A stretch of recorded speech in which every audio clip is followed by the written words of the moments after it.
Hey Dezo, I'm gonna make another video. I'm gonna take my time with this one. I don't think I'm explaining this properly. Um, I think we still have a couple of hours. The version you just sent me, the 14, um, it's not working at all. So I'm still on 12. I think it's actually version 13. It's named 14 for some reason or other. But I'm back on 12 here. So I'm going to go through this and try and explain this more clearly for you. And I know that I rushed through them. Let me turn this TV off in the background. So this video will take a few minutes. I don't know whether you're busy or not, so you can pause it, I guess. There's my remote control. TV.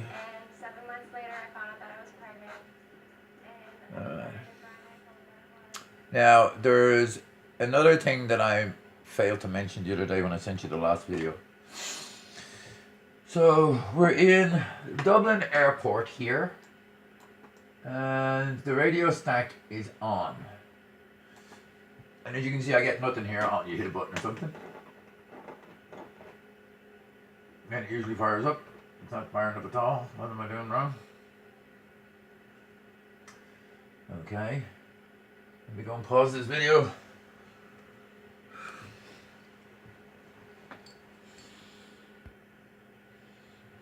I don't know what that was.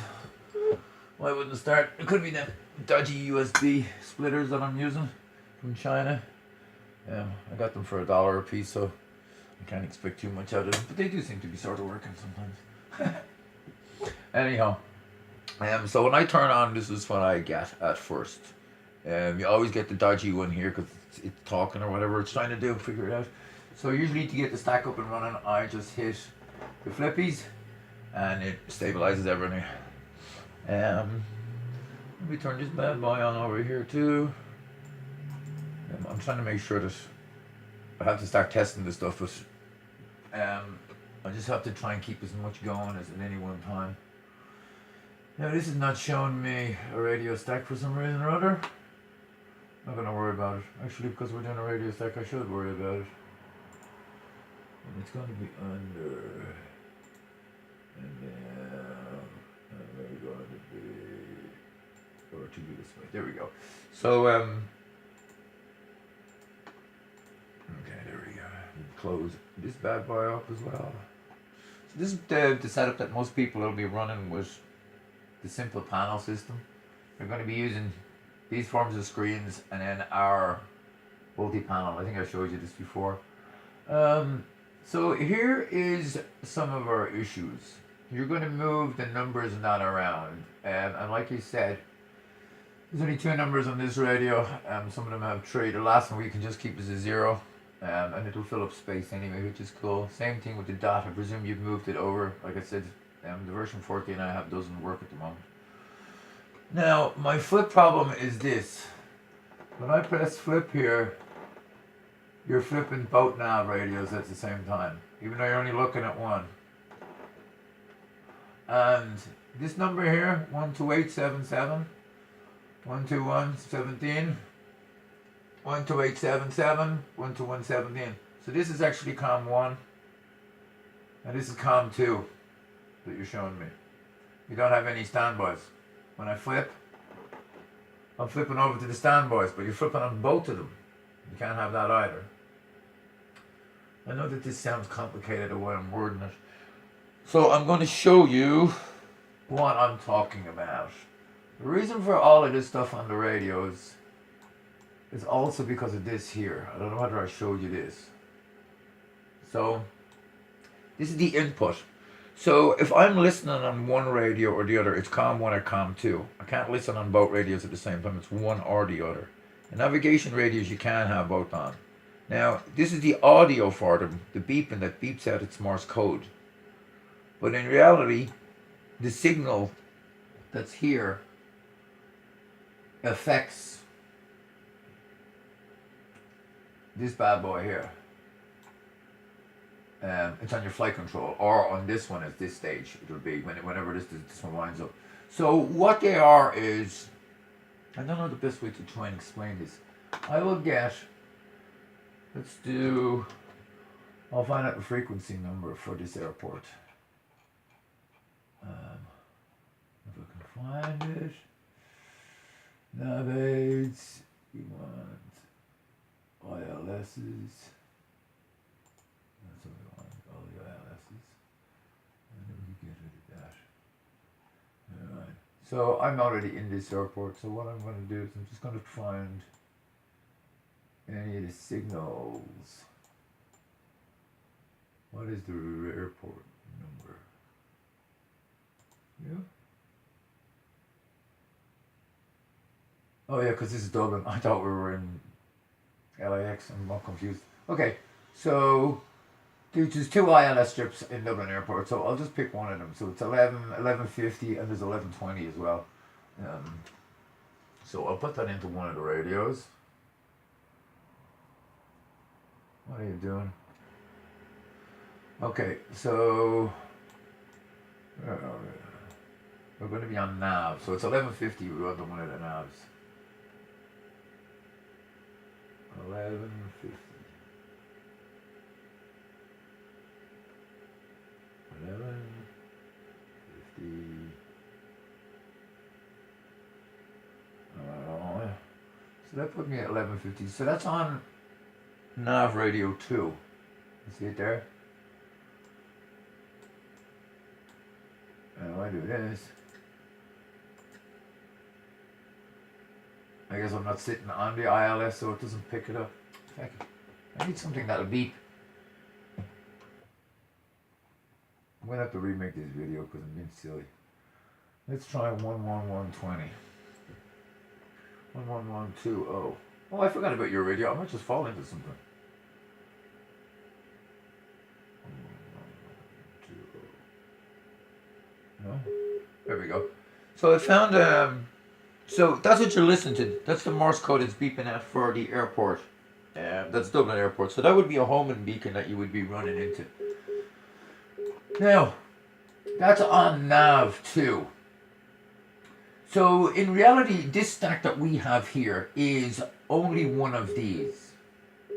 Right? It's actually the two of them, but this is where the error is coming into with the switch. When we flip this switch, when this is on COM 1, it should be just COM 1 that you're reading and standby 1 with the controls for standby 1. Flips him over to there. And it makes the standby one the real one and the real one not standby, so that you can't fool around with it. I explained that already. The navigation is the exact same. This is the navigation one. So it would be nav 1 with with standby on it. So that's nav standby and nav 1, which flip over the same way as the other one and come back. So when you flip this one here, to switch over to the other radios, I don't know if these switches are doing anything. When you flick these radios, this should go from COM 1 and standby 1 to COM 2 and standby 2. But you shouldn't be flicking these buttons, and they shouldn't be affecting the second ones. I don't know why. I don't think maybe my switches are not working. But you see when I'm flipping, you're flipping both of them. You can't have them flipping both of them, so you only want to control one at a time.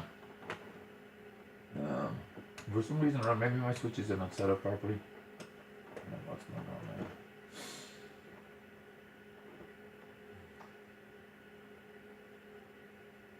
Right, and the flip is not flipping from standby to the other one. It's only flipping control from one to the other. I don't know whether any of this is making any sense.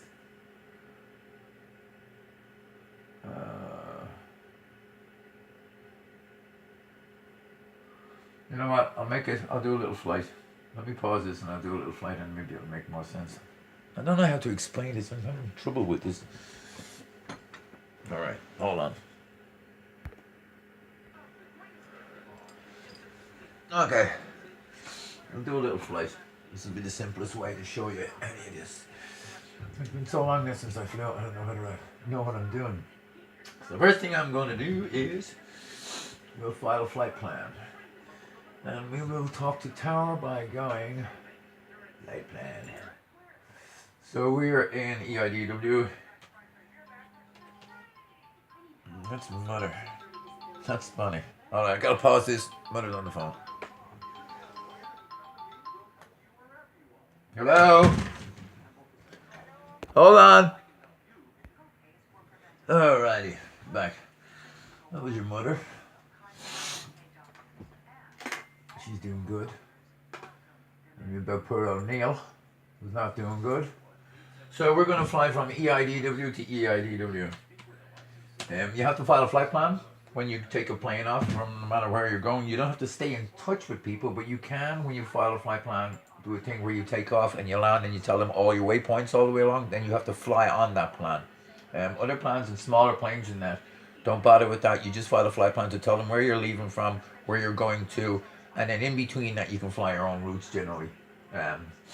Bigger commercial planes, I guess, don't do that. So we are filed with EIDW to EIDW, and the next thing we need to do is we need to find the radio frequencies. Yeah, if I have this programmed in here, radio frequencies might show up. No, of course they won't. What is going on? Jesus, what do they program these buttons for? Okay, let me think. How would I do this normally?